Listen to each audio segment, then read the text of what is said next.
There is always going to be that little bit of, or that portion of society that wants to be told everything's rosy and to not even acknowledge the wrongs of the past.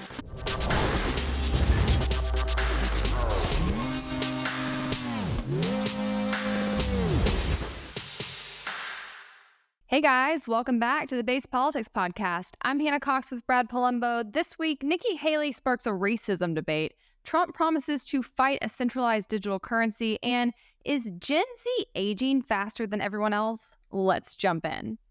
But guys, before we get to our first topic of the day, I have to circle back to a recent hot take of mine where I went off on the current obsession with Stanley Cups, and I have not anticipated in my hatred of it whatsoever. Every time I'm in yoga these days and I go into like down dog where you can kind of see the people behind you and around the room, I just sit there and I count the number of Stanley Cups I see around me, and it makes me really angry. I don't think I'm doing yoga right. But anyways, I saw this story on Instagram that I think backs me up in pointing out just how insane these cups are making people. And it says that a woman was arrested after police found 65 Stanley Cups in her car. The caption goes on to say that a 23-year-old woman in Roseville was arrested for stealing 65 Stanley Cups valued at nearly $2,500 from a store on Stanford Ranch Road. The police apprehended her as she entered Highway 65 from Galleria Boulevard, discovering the stolen cups in her trunk. They went on to say, while Stanley quenchers are all the rage, we strongly advise against turning to crime to fulfill your hydration habits. I need more details on this story. Like, how did they know she had all these Stanley Cups in her car? How was she not apprehended? For hydration habits, let's be real. She was about to resell those things and make a killing. Yeah, no, she was. But the fact that 65 cups are worth $2,500, I'm never going to be able to wrap my mind around this. And I think that this just continues to back me up in pointing out these cups are making people lose their minds. Yeah, I continue to see it. I don't know. I think it's just like a fad psychology. It's just a trend of some sort. It's not actually about the cups. It becomes a status symbol. It becomes a meme. It becomes a cultural thing. I think that's all got to be wrapped up in it. It can't really just be about the cup. It's really not that different from any other cup. It's not really nothing that special as far as I can see. But yeah, I guess your take is aging well. Yeah, if a cup is bringing you all of these kinds of fulfillment, I think you really need to do some work on yourself. So I'll leave it there. Well, speaking of somebody else that needs to work on themselves, or at least work on their messaging, Brad, we have to talk about Nikki Haley, who has made a string of recent faux pas on the subject of racism. I want to roll this first clip where she talks about her own experience as the child of first-generation immigrants and an Indian woman growing up in the South. We were the only Indian family in our small southern town. I was teased every day for being brown. So anyone that wants to question it can go back and look at what I've said on how hard it was to grow up in the deep South as a brown girl. Anybody can look at my record and see when Walter Scott was shot down by a dirty cop, how I made sure that the Walter Scott family didn't suffer because we put the first body camera bill in the country in place. Anybody can look at the fact that when we had 9 amazing souls die in Mother Emanuel Church, I did something that no Republican or Democrat ever wanted to touch, which was call for the Confederate flag to come down because it would take 2/3 of the House and Senate and was an impossible feat. I don't know what you're implying with that, but what I will tell you is saying that I had black friends is a source of pride. Saying that I had white friends is a source of pride. If you want to know what it was like growing up, I was disqualified from a beauty pageant because I wasn't white or black, because they didn't know where to put me. So look, I know the hardships, the pain that come with racism. It's the reason that I fight bullies every day when it comes to racism, anti-Semitism, or hate, and I always will. If I didn't mention slavery on that day, it's because that's an automatic. There's always been, the Civil War's always been known about slavery. Yeah, so Nikki Haley, she plays identity politics a lot for my taste. She loves to talk about being a woman in politics, and I'm a girl boss this and a girl boss that. But some people were clowning on her over this interview, basically dismissing out of hand the claim that she was teased every day because of her race. And look, I probably think that it wasn't every day. I doubt that. that's probably just a figure of speech, how she was speaking casually and not being super precise with her words. But I don't actually find it very hard to believe that she was born in 1972, that a little girl growing up with Indian parents, her dad wore a turban and her mother wore an Indian headscarf, would be bullied for that. Like, I actually don't find that hard to believe in the way that a lot of MAGA types seem to be trolling her and being like, LOL, no way.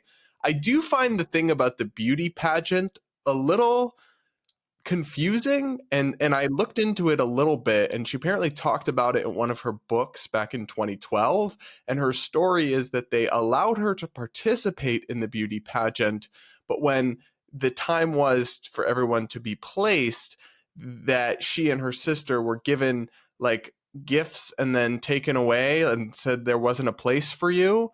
And some people think, she apparently thinks that's because they weren't white or black. Some people are like, you just didn't place. I don't know.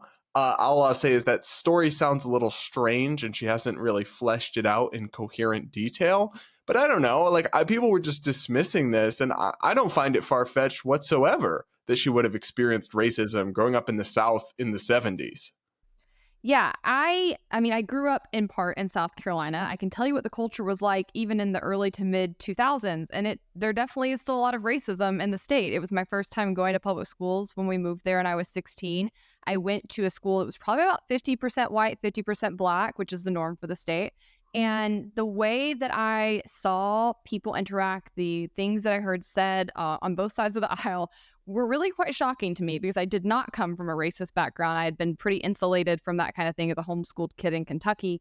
And I, to this day, really feel like there is a difference in the culture when I go to South Carolina and I visit. And it's, of course, not everybody, but just the norm for things that are said and how things are spoken about is quite different than what I experienced living in Atlanta or what I experienced living in Nashville. So I don't find it difficult to believe whatsoever that she faced racism. And I think that it is important to distinguish when we talk about racism that there are different levels of it in my mind, right? Like, do I think there were people burning crosses in her yard? Probably not. Do I think she was being teased and maybe isolated because of her skin color? Most likely. And let's keep in mind that while this woman has absolutely taken advantage of the American dream, she's risen quite far in politics already. She was governor of the state. She's now running for president. And I think that's a testament to how far this country has come on racial relations. She's also done things like change her name in order to assimilate better, right? Nikki is not her real name, which Trump has pointed out on numerous occasions, often in a derogatory manner, calling But her she did that as a young child. She did that far, but it's like some people have accused her of doing that for politics, or she did that as a young child. She changed it. I'm saying that she probably did it as a young child to fit in better, right? But like in and of itself, the fact that you have to do that or that you feel you have to do that to fit in better. Nikki, so yeah, I totally take in, but Nikki is also a Punjabi nickname. Yeah, and that's fine. But I am saying I think there is evidence that she has encountered racism in her life. This is something she's grappled with. She's written about it in her book. I found some excerpts from one of her memoirs where she talked about how her parents couldn't find a landlord to rent them a home. She said they had a babysitter that refused to watch her and that she was teased for being brown. So I absolutely do think this is something she's encountered. And if you look at her tenure as governor, what I actually liked about this interview with her is that she raised some of the really awful things that occurred during her tenure and how she engaged with them. Walter Scott, I did a video about his case on my show, Copaganda. This was a Black man who was absolutely gunned down by police in South Carolina in Charleston in 2015. And then they tried to cover it up. And had it not been for the body camera evidence, they probably would have gotten off with it. And so the fact that she had implemented body cameras, the fact that this was something she was supportive of, that was a really big thing. It was tough to get body cameras on cops back in 2015. I remember working the issue, and especially in red states that tend to be more knee-jerk pro-police, that's a pretty big achievement.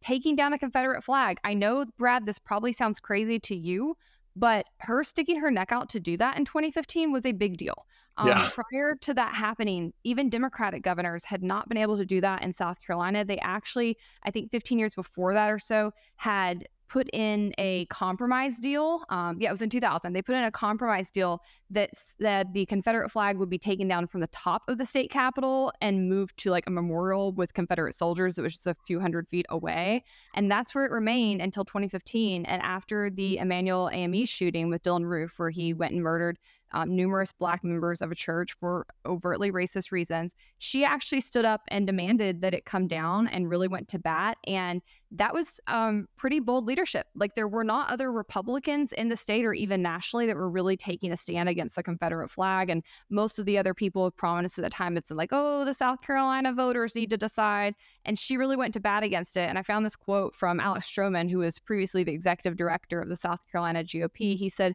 following that tragedy, it was really Nikki Haley's leadership that got it over the line. Other governors had tried and failed. It kind of captures her diplomacy and navigating tough issues and getting things done by having people come on board who were initially completely opposed to bringing the Confederate flag down. So I think that these are things she should be championing. So while I thought this was a really good interview and she handled the topic exactly as I think somebody should, where she's saying, there has been racism in our past, there's been racism even under my leadership, but here's how I countered it. Here's how I brought people to the table to combat it. And as a whole, we are getting better. We are moving forward and really presenting this like optimistic kind of viewpoint on where the country's going to go on racism. This is not how she's always handled this topic. In fact, she's often really butchered the subject, and many of these clips have been resurfacing in light of this interview. So I want to roll you a series of other clips. Are you a racist party? Are you involved in a racist party? No. We're not a racist country, Brian. We've never been a racist country. Our goal is to make sure that today is better than yesterday. I know I faced racism when I was growing up, but I can tell you today is a lot better than it was then. Our goal is to lift up everybody, not go and divide people on race or gender or party or anything else. We've had enough of that in America. That's why I'm so passionate about doing this. I don't want my kids growing up where they're sitting there thinking that they're disadvantaged because of a color or a gender. I want them to know that if they work hard, they can do and be anything they want to be in America. In much of the Democratic Party, it's now fashionable to say that America is racist. That is a lie. America is not a racist country. So, Brad, as you see, on numerous occasions, and these are just two that I pulled out, she denies that America ever had racism, says it is not a racist country, and really downplays the fact that racism remains anywhere in the country whatsoever, even oftentimes reversing herself within the same interview where she'll then talk about her own experience with racism, and it really is making her look crazy. Yeah, so the part in the first clip where she says America has never been a racist country is obviously an absurd and untrue statement. Like, that's just not true. We had Jim Crow, we had slavery, we had all sorts of systemic and individual racism. I literally, that's just a ridiculous statement. All I can hope is that what she was trying to say is America is not a racist country in the present tense, and she just was kind of filibustering and misspoke, because I don't think she actually believes that. That's just a ridiculous thing to suggest. Now, for the other sentiment that America is not a racist country, I'm curious. I mean, I agree with that sentiment. I guess it kind of depends what you mean by a racist country, because that to me kind of sounds like if somebody says America is a racist country, I think it's kind of a black or white. It's like America is either, they're saying it's deeply corroded by racism at its core, our country, versus we're a good country that still has some pockets of racism and some problems. It really depends what you mean by that. I don't think anybody can seriously argue that the U.S. is completely devoid of any semblance of racism anywhere in the country. Of course not, right? But at the same time, it would be strange to me to hear anyone argue that America is uniquely racist in present day, when in fact we're one of the most diverse melting pots, and it's easy for all these other countries to have no racial issues when they only have people of the same race. Tell me about the diversity in Sweden or Norway. I mean, I actually think for the insane amount of diversity, insane just in, not in a bad way, just in a huge wide array of races and cultures and people that we have all together, overall, I think the American ethos is very tolerant and is not racist like you might expect with so many groups in close proximity sharing one country, but it's certainly not perfect. So for me, it's all just, what does that statement mean exactly? Yeah, I think you make an excellent point in saying that we're not homogenous like many other places are, and we do as a whole get along very, very well with that in mind. But to act like America is also the only country that has issues or pockets of racism is ridiculous. Racism is a human flaw. It exists in all kinds of populations. It's directed at all kinds of demographics, depending on who has the majority, who's the minority in various locations. So this question that we get all the time of, is America a racist country? America's not any more of a racist country than any other country is. We have our issues to deal with, as many other people do.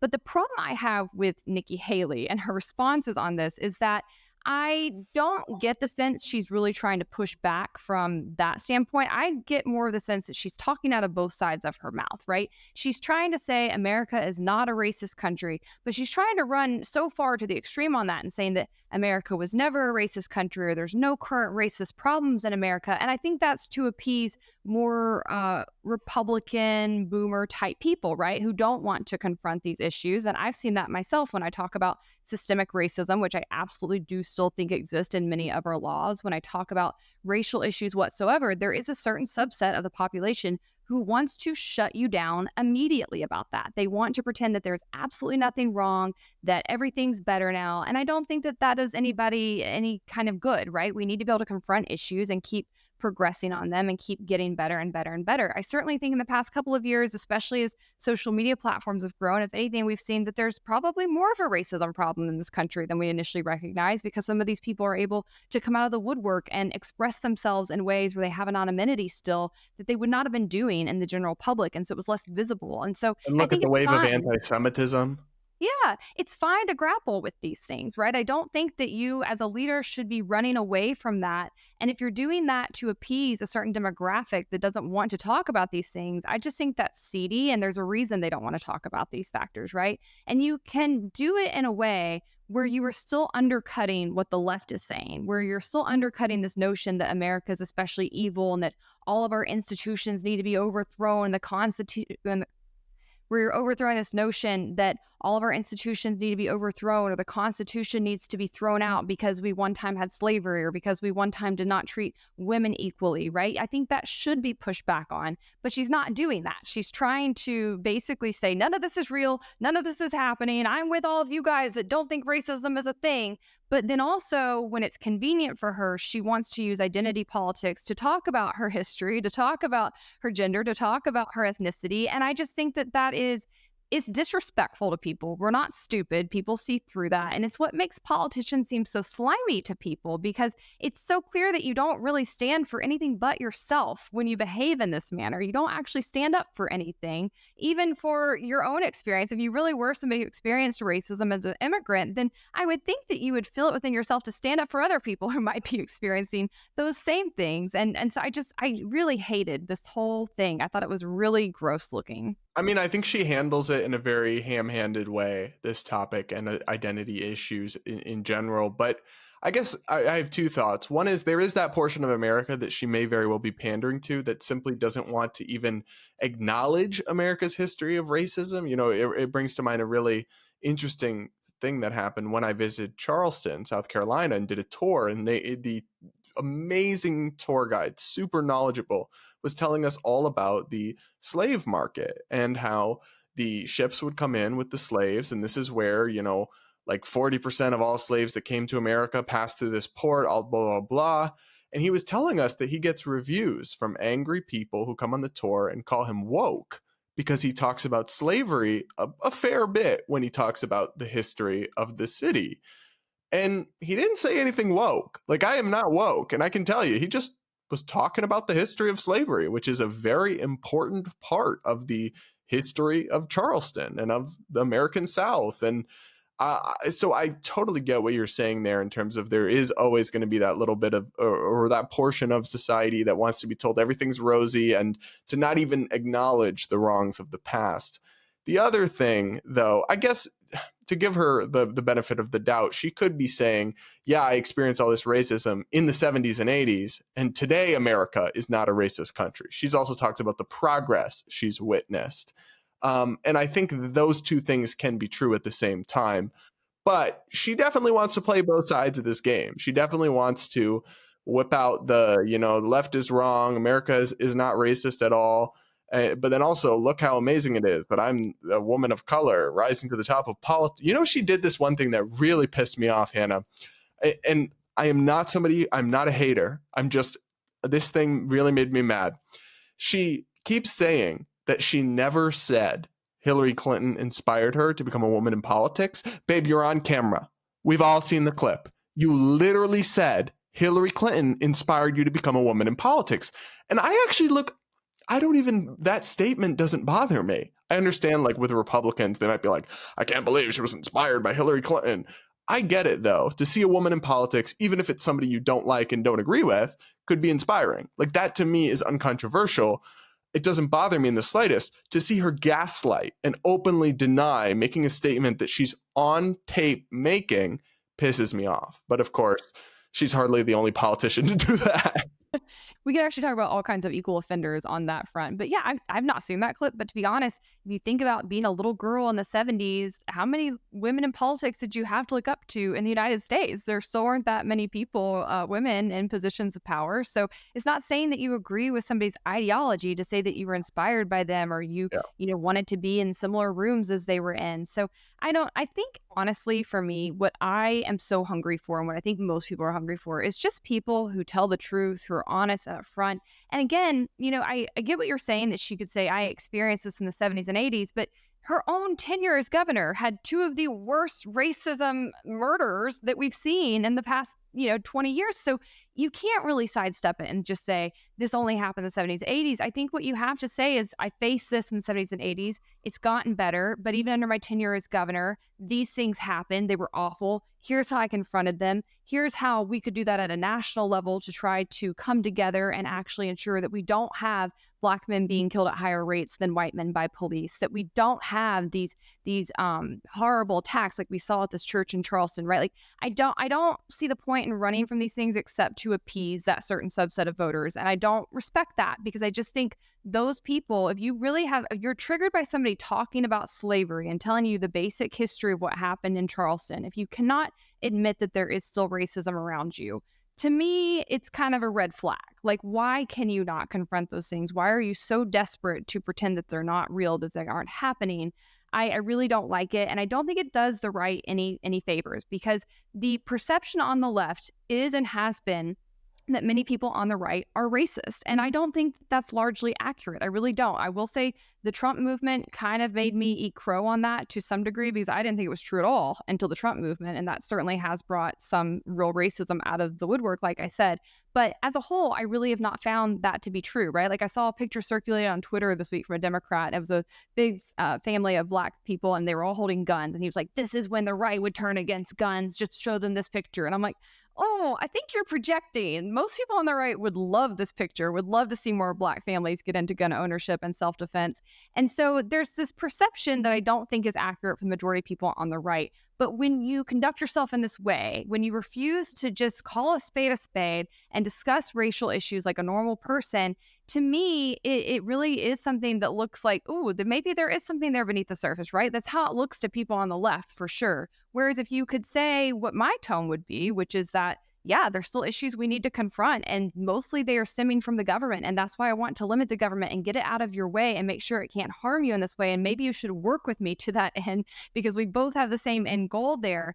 That's how you actually can reach new people and kind of fight back against those really terrible stereotypes. But I think until people start doing that, it's not going to happen. I hear people on the right complain all the time about how they can't, reach people in the Black community. They can't reach the immigrants who are coming into this country. And there's this real fear that like these numbers are going to dwindle and we'll never be able to get power again. But I know on just my personal level, like when I was working for a Black gospel company back in the 2010, 2011 era, and I was first starting to like talk about politics more openly, I had several Black colleagues come to me and say, I've never known a real person on the right before. I always thought you guys were racist, but I really agree with a lot of what you're saying. And I started looking into it more, and now I'm curious. And there's really nothing racist about your beliefs, but I was just told that. And it's like meeting one person that actually speaks about issues in a way that pertains to what they're facing, that is sympathetic, and that shows like, no, I actually meaningfully care about you and what you're up against, that can do tremendous good. That can really affect change quite quickly.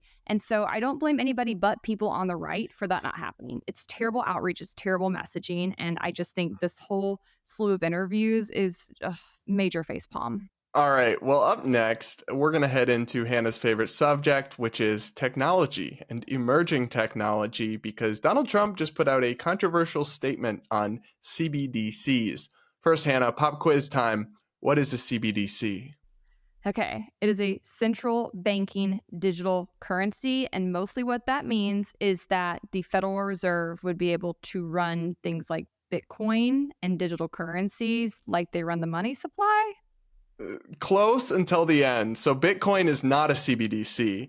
A CBDC, Bitcoin is kind of the opposite of a CBDC.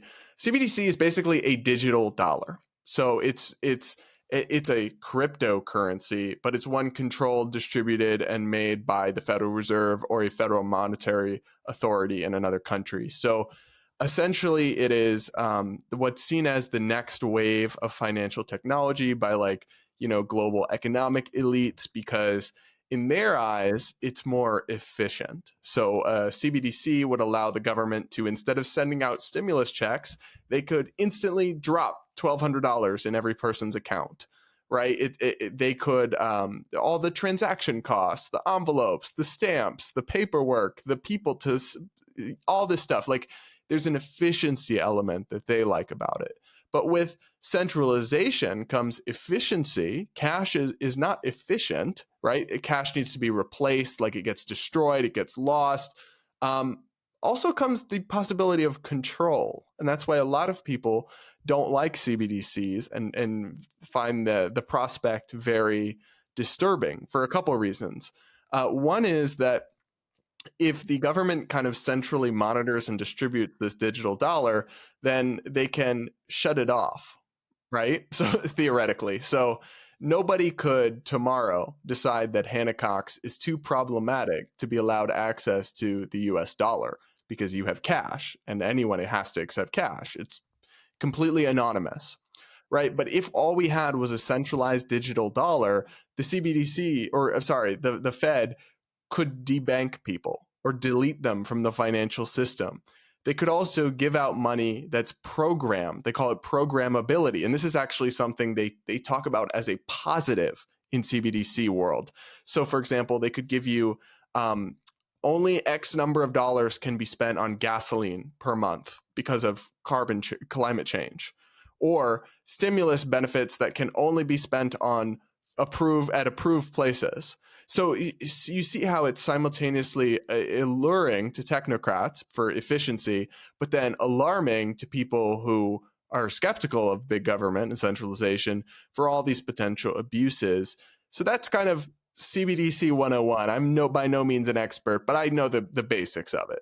All right. So here's what I know about it. Edward Snowden is very opposed, and therefore I am very opposed. I'm kidding. I don't agree with Edward Snowden on everything, but typically when it comes to these kinds of issues around privacy and ways government might misuse certain technologies or policies, I trust him implicitly. And so I have actually been keeping a loose eye on this. I thought it was more that they could take over not only Bitcoin, but like all kinds of blockchain type currencies. I guess it's not quite as bad as I thought, but it does still sound pretty scary. And I'm not very prone to the argument that government can ever make anything more efficient. I think that honestly, it would just allow them to do more damage faster. Like, think about all of the money that was misused and missent under the stimulus spending. How many like dead people did they spend money to? How many people who lived overseas did they send money to? They sent money to people in jails. Like, and that's with checks. I can only imagine the damage they could do if they could just start like dropping things in people's accounts.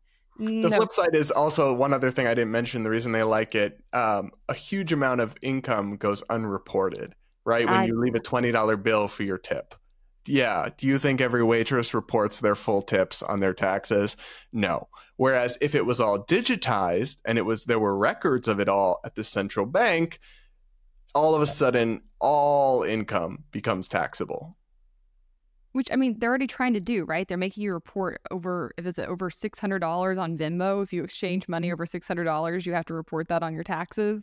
Right. They are trying to do that. But that, and to be honest, that kind of makes sense from a fairness point of view, in that, like, if I'm going to pay you $600 via check or via Venmo, why should one person be taxed and not the other?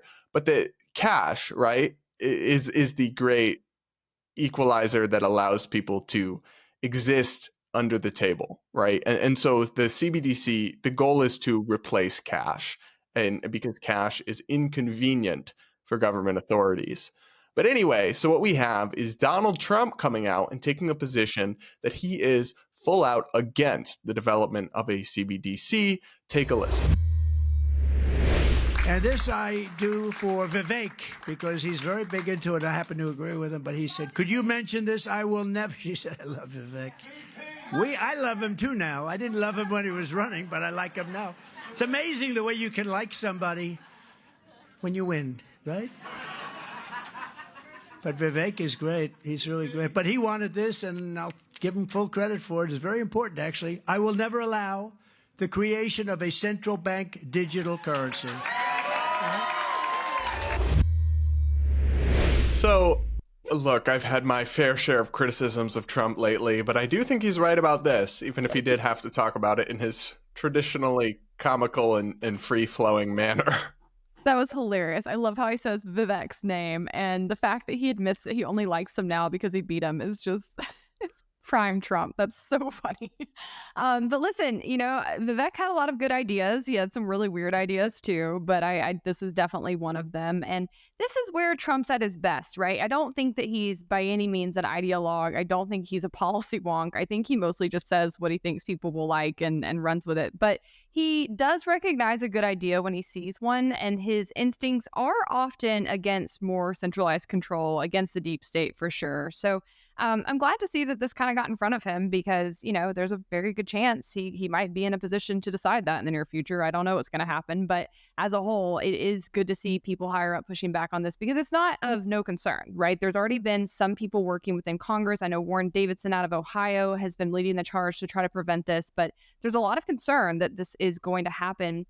And I think I reported on this a few months back on the podcast. If not, it was somewhere else. But there also has been some undercover kind of hiring with the Fed, where they're covertly going ahead and hiring people who are beginning to work on building this kind of infrastructure out. I know Warren Davidson was also sort of flagging that. So even though there's not been legislation passed to enable it yet, doesn't mean it's not happening. Doesn't mean that there are not still strings being pulled to get it in place. And I think that most likely that is the trajectory we're going to see a big push for in the coming years. So it's nice to see somebody getting out in front of it. And as a whole, I just got to say, I'm not having the best time in politics right now, because, it can be a little demoralizing looking around. But Trump is it's hilarious. Extremely demoralizing. I'm so disaffected at the moment. Yeah, I'm focusing on state policies right now. We're in legislative sessions at the state level, and that kind of gives me hope, because you can still influence things for good or bad there. But Trump's comic relief, like he missed his calling as a comedian, to be quite honest. Like, I don't know of anybody else in politics that has his comedic timing, and that's, I guess, the one breath of fresh air for me right now. I still love the thing he said about Trump, where he said about DeSantis, where he said, unfortunately, Ron DeSanctimonious is in need of a personality transplant, and those are not yet available. That's still a pretty funny line to me. I'm not going to lie. Yeah, he's hilarious. I remember when he first kind of hit the political scene, my sister was dismayed, because she had been quietly following him as a celebrity for some time and thought he was hysterical. And then all of a sudden it wasn't funny to her anymore when he had the nuclear codes. But he is funny. All right, well, let's move on to our last subject of the day. Brad, have you seen the massive amounts of people on TikTok discussing how Gen Z is aging? No, not until you pointed. We're on different TikTok, so I hadn't seen this until you pointed it out to me. Okay, well, my TikTok has been dominated by this question. I want to roll a compilation of clips just to get everybody else up to speed. Apparently, Gen Z is aging really rapidly. It is mainly because of the stress. Come here. We live in a time nowadays where millennials look way younger for their age, while Gen Z looks way older for their age. If you don't believe me, I'm Gen Z. Get closer. I am Gen Z and nobody ever believes me. When my mom and I walk out in public, people think that my mom is my younger sister. Right? When I tell people, oh, I'm going to go hang out with my family, they think I'm talking about my children. I don't have kids, right? I'm talking about my parents. I'm still the child. Does that make sense? I keep seeing TikToks of people talking about how Gen Z looks way older than they actually are. They look old for their age. And I just saw one saying that millennials look young for their age. And it's funny that this is a topic of conversation now, because a couple of years ago, probably like 5 years ago, I went to Target with my younger sister. She's Gen Z. She's 10 years younger than me. I think at the time she was probably 15. And we were checking out in Target, and the cashier was like, we were talking about how we were sisters for some reason. And she asked who was the older sister. And I was like, I'm literally 25. Like, she's a baby. What we're not about to do is sit here and let Gen Z lie to one another. And we're not going to let y'all aunties lie to y'all. Yeah, you look older than we do. Yes, you are aging like gas station produce. Sorry. And first of all, it has something to do with this rampant ageism that y'all got going on. Anytime y'all get into it with somebody in their 30s, even in their late 20s, y'all want to call us, oh, karma's a mother. I was humbled so quick tonight. I was on live with my boyfriend, and someone was like, how old's your girlfriend? And John jokingly responds, 47. And the girl comments, oh, I thought she was early 30s. I am 23. Everybody's talking about how Gen Z is aging like a pack of saltine crackers. Jordan the Stallion said that Gen Z is looking older while millennials are looking younger. Come closer. And he said they're looking older because of the stress. Us millennials are stressed as heck, and we have lived through more unprecedented times than Gen Z. But most of us are looking younger than Gen Zers. So I had not seen this conversation or this trend, but I do find it funny because personally, I am Gen Z. Technically, I'm right on the cusp of Gen Z and millennial, but people think I'm a lot older than I am. So I play soccer with a bunch of guys who are a lot younger than me. They're like 19, 20, 21, and they thought I was 40. They actually thought I was 40.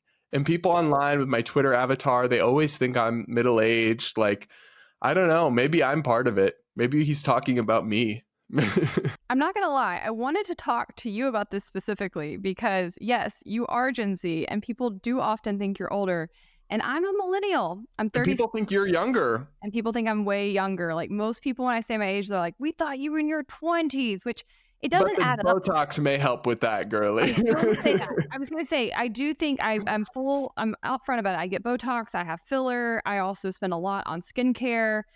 There's a lot going on there. So all of that definitely helps. But it is interesting to me because even before I started doing that, I just did kind of look younger. Like, I don't know what exactly is happening, but I had already noticed this trend before TikTok started bringing it up. So once I saw Gen Z owning it, and I wouldn't just say that because I'm not mean, but once I saw Gen Z owning it, I was like, yeah, they're not wrong. But what I think is interesting is the reasons for why they think it's happening. And you heard some of these in this clip. They keep saying that they think it's because they're more stressed.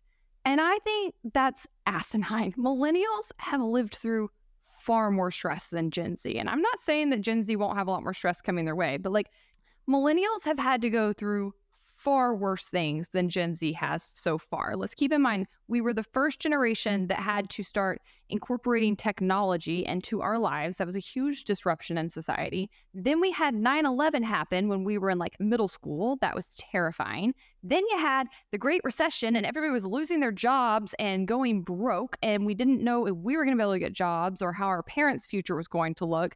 And then we also have lived through the past couple of years right alongside Gen Z and been just as impacted by it, I would say, as they have been. So I don't know if I agree with that. How many years of school did you miss? How many, not school, but like, okay, maybe it impacted us at different times in our lives, but millennials were impacted as far as like meeting a spouse, getting married, buying a home, like whether or not they're going to have kids. Handle that kind of disruption as an adult than as it is as a 15-year-old.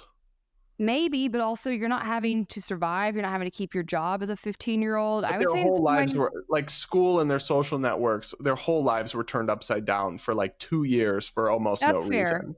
Whereas, millennials who worked from home, like, or lost their jobs. Like, I'm not saying they didn't have problems, but I'm saying they weren't at such a developmental stage, right? If you're already 24 or 25 when it all happens. Yeah. But do you think that really that was that much more stressful to them than everything we've gone through as millennials, to where the whole generation's looking old? I don't think it is. I have a don't couple think other that theories. can really be I don't think the stress really has anything to do with it, to be honest. I don't know. I have another I don't know theory, why though. it might be. Maybe Alex Jones was right. Maybe the chemicals in the water are turning us all gay and old. I don't think it's that. I will say, y'all are a bunch of haters. Gen Z is a vicious little generation. They've got a lot of hatred in their hearts, and they're always online talking about how millennials are chuggy and they don't like our side parts and they don't like our jeans. And Millennials are cringe, though.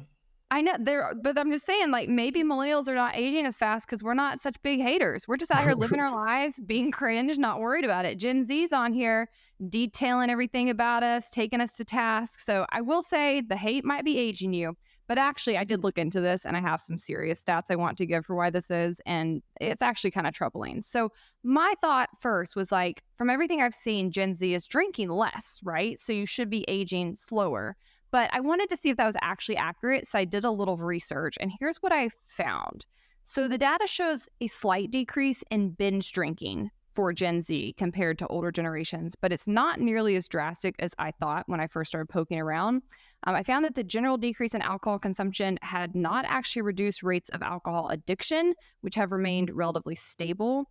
And while the research says Gen Z does drink less, it's not that it is decreasing in such a way that it's really like turning it around. It said that they tend to drink in moderation. So they are more likely to like drink on special occasions or for socialization or having fun. Those are their top reasons for drinking. They're not, I guess, sitting at home like having a cocktail in the evenings.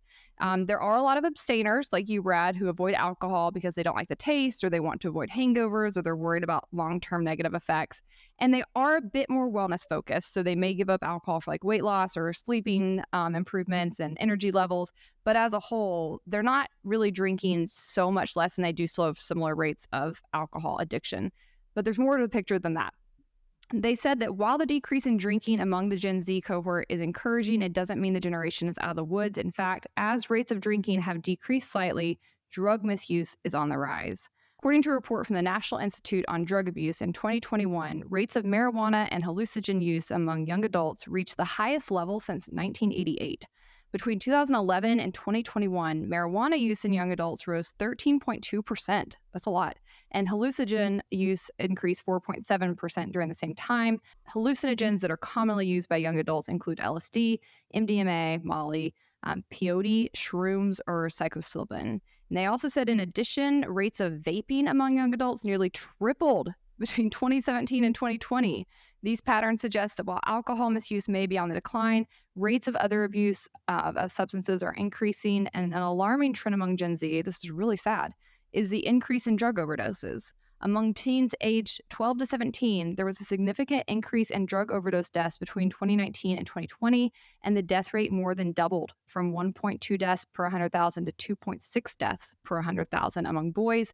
The rate among girls increased from 1.1 among 100,000 in 2019 to 1.7 deaths per 100,000 in 2020. So after I started digging into it, I really think that might be a cause of a problem. Like, the generation's using a lot more pills and street drugs than other generations, which will definitely age you. And while I'm a proponent of like marijuana's legalization, I'm super opposed to war on drugs. I feel like that needs to coincide with awareness campaigns and education efforts. Like, just because something's legal doesn't mean you should do it, and especially not at high levels. Like, the fact that marijuana usage went up that significantly is not great. And the other part of the other problem is it's not your grandpa's marijuana anymore. It's gotten a lot stronger and a lot more serious and heavy duty. And so, yeah, I'm also not somebody who believes in the criminalization of drugs, but I generally also think drugs are bad and people shouldn't do them. And I think Gen Z has very destructive health habits. Not everyone. There's also, a huge fitness movement within Gen Z or whatever, but there's a lot of social media addiction. There's a lot of untreated psychological issues, or a lot of people who use therapy speak to enable their bad behavior. I don't know. When I spend time on TikTok, I do lose a little bit of hope for Gen Z, but I also have to remind myself that there's lots of normal people too out there who aren't posting all the time. And so a lot of what we're seeing isn't representative, but yeah, I don't know. They also wanted to look older too. That's a good point. I had that in my notes too. Like some of their fashion trends and the beauty things that they like and are leaning into, they do age you. Like I used to be kind of jealous because I don't feel like Gen Z had to live through their awkward ugly stage like I did. Like I was butt ugly from like age 12 to probably 16. Like it was a rough couple of years. And you just didn't have like the makeup tutorials, the hair tutorials, you didn't have access to as many products. And certainly when I was in like college and my 20s, we couldn't afford Botox and fillers. Even in the past couple of years, those have come down in price tremendously. So for a while, I was like, they're so lucky. They have all this access to beauty information and assistance to where they don't have to go through an ugly stage. But now, in hindsight, I think it's actually aging them. It makes you look a lot older when you're leaning into some of these trends. All right, well, let's move on to our hot takes for the day. Brad, what do you have? I have a little rant about the tech companies for a minute. So Twitter, Facebook, others have the worst customer service I have ever imagined even was possible.